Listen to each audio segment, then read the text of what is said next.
महाराज, या टीव्हीवरच्या डिबेटनं अगदी वैताग आणला हो.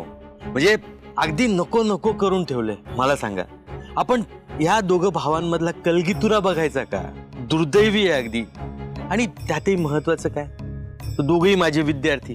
त्यांनी असं शब्दबाणांनी एकमेकांना जखमी करायचं, एकमेकांवर चिखलफेक करायची, एकमेकांवर वाटेल ते आरोप करायचे. अजिबात मनाला पटत नाही महाराज. कसं आहे सर, आजपर्यंत अनेक वेळा त्या मोहित रावाला मी उघड पाडलंय, त्यामुळे त्या सगळ्याचा सूड घेतोय तो. खरं बोलणाऱ्या माणसाला खरं बोलण्याची किंमत ही मोजावीच लागते सर. खरंय महाराज. आता विठुराया आणखीन काय काय दाखवणार आहे त्याचे तोच जा. जिकडे तिकडे त्याच बातम्या. पण व्यंकू महाराजाचं लय वाईट वाटतंय बघा. त्यांच्यासारख्या देव माणसाला आज ही वेळ आली. 2 पोरांची झुंज पाहावी लागती आज. बघा ना, ज्या विठ्ठूच्या वाडीत आधी दिग्रसकरांच्या कीर्तनाची चर्चा व्हायची, तिथं दिग्रसकरांच्या 2 भावांच्या राजकारणाची आणि भांडणाची चर्चा व्हायला लागली. पण हे चुकीचं आहे ना खाशाबा. मुळात गोपाळ महाराजांनी मोहितरावचा सपोर्ट घ्यायलाच नको होता. आता तो मोहितराव त्यांच्याकडून काय काय पातक करून घेणार विठुराया जाणे बघा. अहो कानोबा, ते काय आपल्या हातात आहे का? आपण फक्त आहे ते बघत राहायच.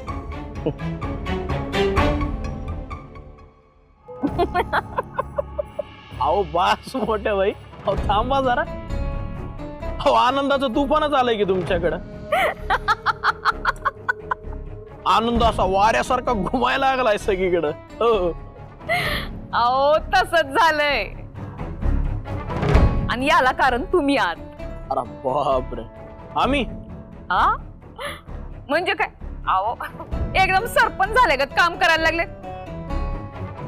पिसळलात तुम्ही. हिसाबात मोठ्या बाई, हिसाबात नाही, हिसाबा बाहेरचं बोलणं होतं तुमचं. नाही नाही तसं नाही, एकदम आनंद झाला ना म्हणून जरा जास्त बोललं गेलं. इतकं काय चिडायला झालंय, चिडक्या बिब्यासारखं. अहो खरं तर मला तुमचं कौतुकच करायचंय. हे डिबेटचं तुम्ही काढलं ना, एकदम भारी होतं. कमाल आहे मोठ्या बाई तुमची. अहो स्वतःचा पोरगा तोंडावर पडणार आहे तरी असं बोलता. ही टीम साठी काम करते आणि टीम आपली आहे. ते तर आहेच हो. आणि हा, ती डिबेट वाली आयडिया आमची नाही बरं, ती दिग्रसकर घरातूनच आलेली आहे. हो म्हणजे डॉक्टर गोपाळ महाराज त्यांच्या डोक्यातलं पिल्लू आहे हे. असं का? कमाले पण. अहो म्हणलं होतं ना, शोट खाया हुआ आशिक खूंखार होता है.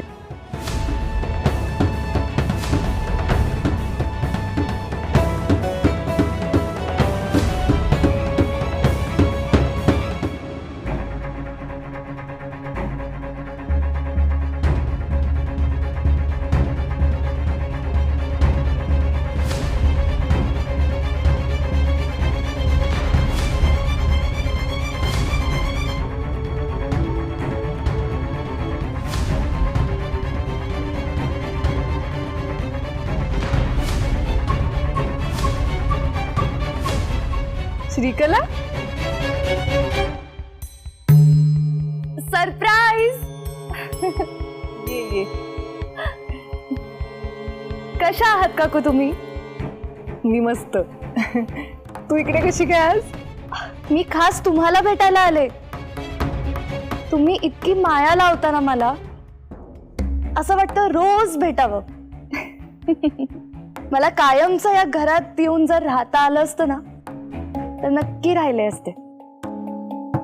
तुमचं घर फार सुंदर आहे आणि तुमचं मन त्याहून सुंदर आहे काकू.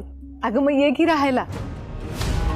तसे तू इंदूच्या शाळेत शिकवतेस, दोघी मिळून एकत्र जात जा शाळेत. मस्त आयडिया आहे काकू. बरं, मी केला होता तसा काढा घेताय की नाही तुम्ही? नाही ना ग, काय करणार? तुझ्या इतका चांगला काढा कोणाला जमतच नाही. मी आत्ता बनवून देऊ का तुम्हाला? अशी काढ्याची वेळ झालीच आहे ना. मी लगेच बनवून आणते. ओके?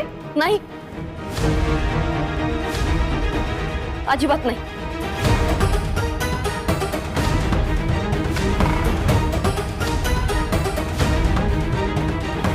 नाही, त्याचं काय आहे, डॉक्टरांनी नाही सांगितलंय. कारण काड्याने ऍसिडिटी होते काकूंना, त्यामुळे काढा अजिबात नाही. हरकत नाही. आफ्टर ऑल काकूंना बरं वाटणं हे जास्त इम्पॉर्टंट आहे, नाही का?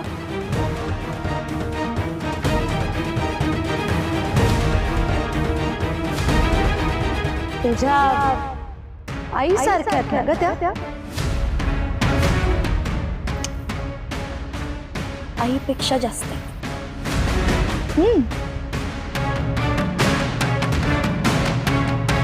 शेवटी डॉक्टरांचं औषध ते डॉक्टरांचंच औषध ना. बरं, तुम्ही काळजी घ्या. मी येऊ? हो, आणि येत जा का आधी मध्ये.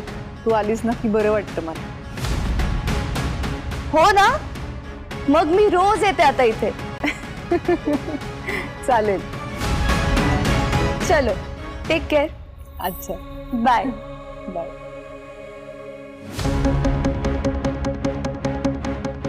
बाय इंद्रायणी.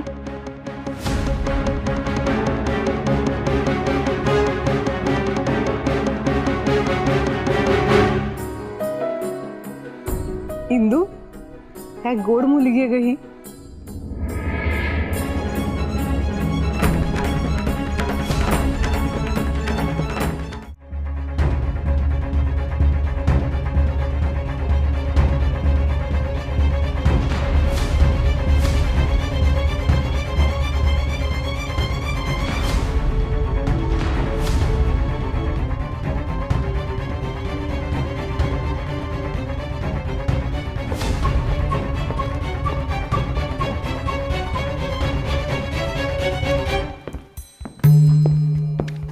अगं बाई, मी गॅस बंद केला होता की नाही?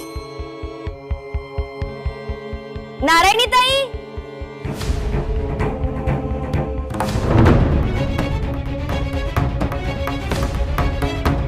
अगं ताई, सगळं काम झालंय, तू स्वयंपाक घरात काय करती? अगं अगं इंदू, तू गॅस बंद केला होता का? हो केलाय. तू आधी ये बरं, काकी वाट बघतायत तुझी.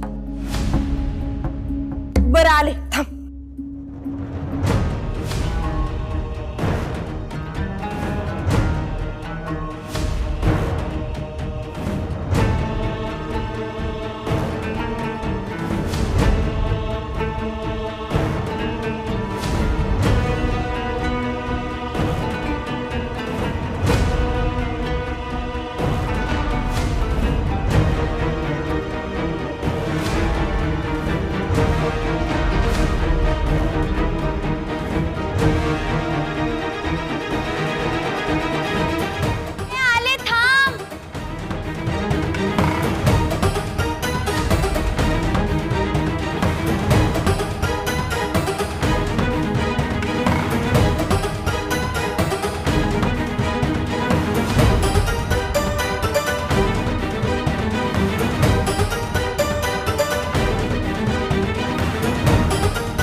इंदू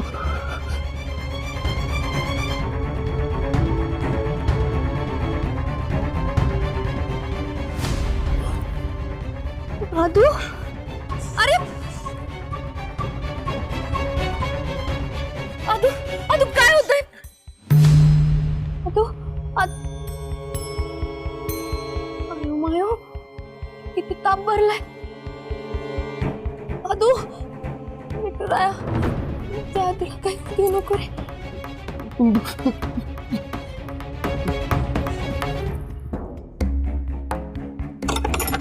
नारायणीताई व्यंकू महाराज नारायणीताई व्यंकू महाराज काय ग अगं काय झालंय अहो अचानक ताप आलाय त्याला खूप गरम महाराज तू अरे बापरे अगं भट्टीत तापल्यासारखा तापलाय हा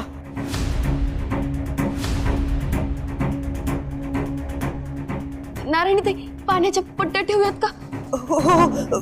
मी काढा पण आणते थांब. जा जा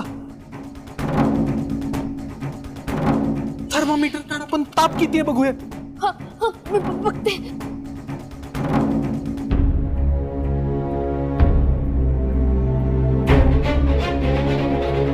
महाराज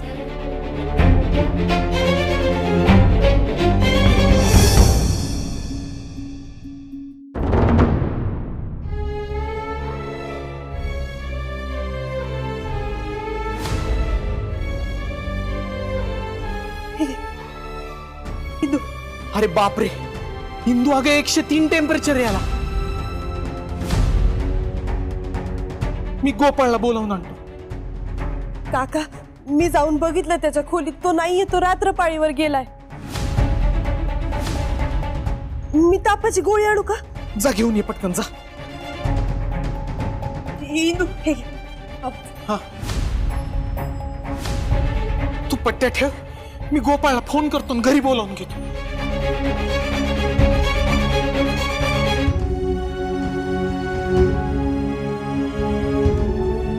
देवी आई तू सुद्धा माझी परीक्षा पाहतेस ना ग एकतर तुझ्या दर्शनापासून पारक ठेवलीस आणि आता माझ्या कुंकुमाला अध्यक्षची ही अवस्था का ग आई तुझी शपथ मी काही करेन पण माझ्या आदूला ह्यातून बाहेर काढेन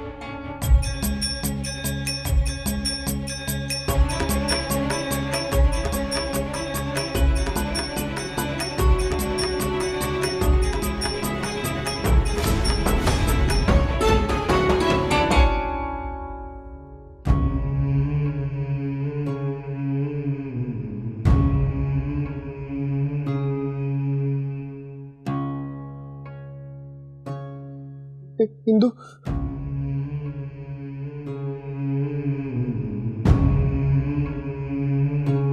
डॉक्टर गोपाळ कुठे आहेत दिसत नाहीत नाही तो रात्रपाळीवर गेला आणि त्याचा फोन पण नाही लागत आहे बरं हरकत नाही पण रात्री टेम्परेचर किती होतं 103 104 असं होत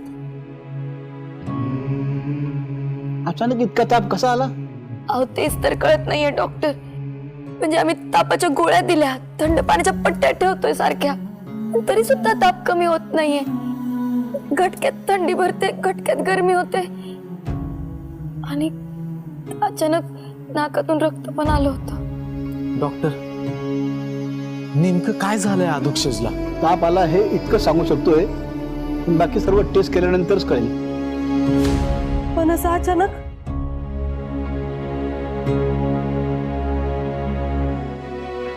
नक्की काय झालंय ते कळत नाहीये आपण याच्या ब्लड टेस्ट करून घेऊ कदाचित व्हायरल फिवर असावा मी काय औषधं लिहिलीत ती तेवढी घेऊन या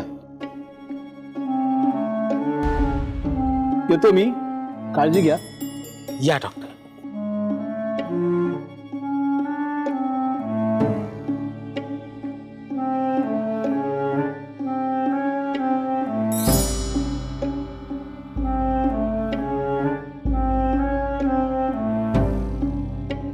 काय झालं माझ्या बाळाला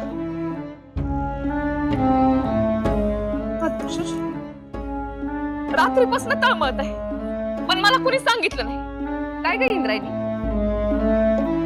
कोण आहे मी याची आई आहे ना? बाग घरातल्या घरात दोन माणसं एकमेकांच्या समोर उभी केलीस तू. वहिनी,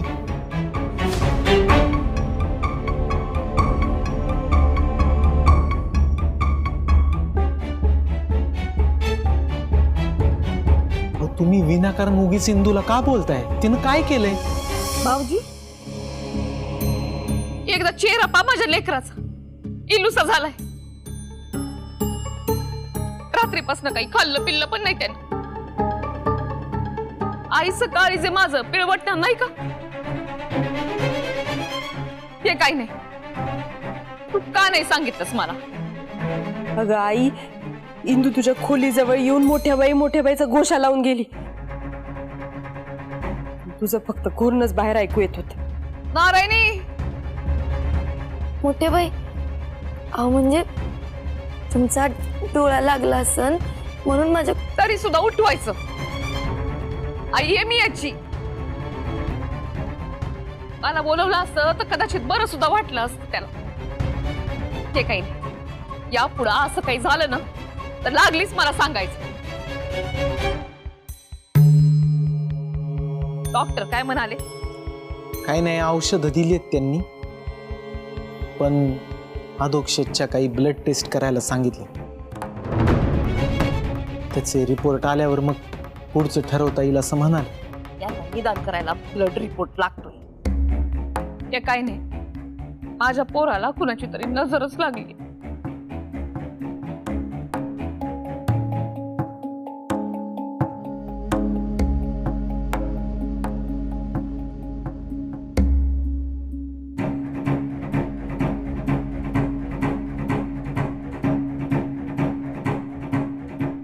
नारायणी, चहा दे ग.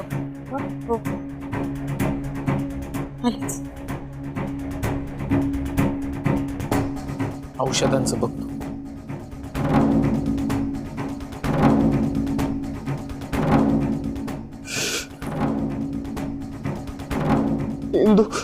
मी इथंच आहे आदू. हा मी इथेच आहे. काय होतंय आदू तुला? काय नाही, जवळ असलं की बरं वाटतं. मी इथेच आहे. इथेच आहे.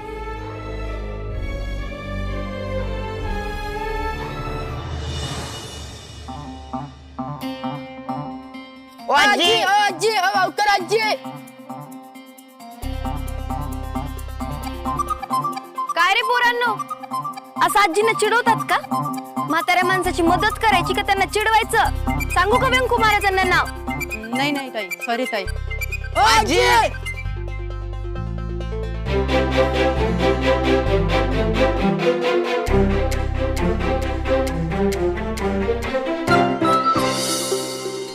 अगं पोरच ती, पोरांसारखीच वागणार.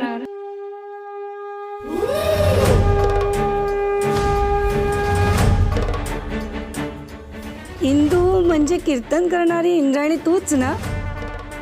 हो.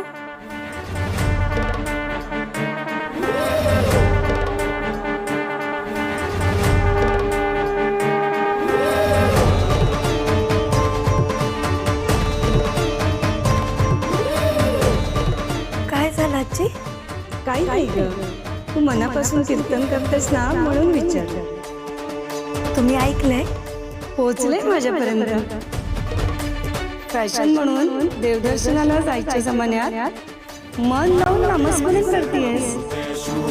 आपल्या आध्यात्मिक परंपरेला पुढे नेतेस. ही चांगली गोष्ट आहे ना?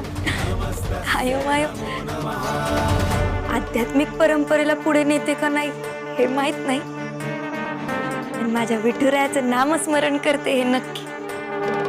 माझा बेस्ट फ्रेंड आहे ना तो विठुराया. पाठी राखा. शेवटी भाव महत्वाचा. परमेश्वर पण खऱ्या भक्तांची परीक्षा पाहत असतो.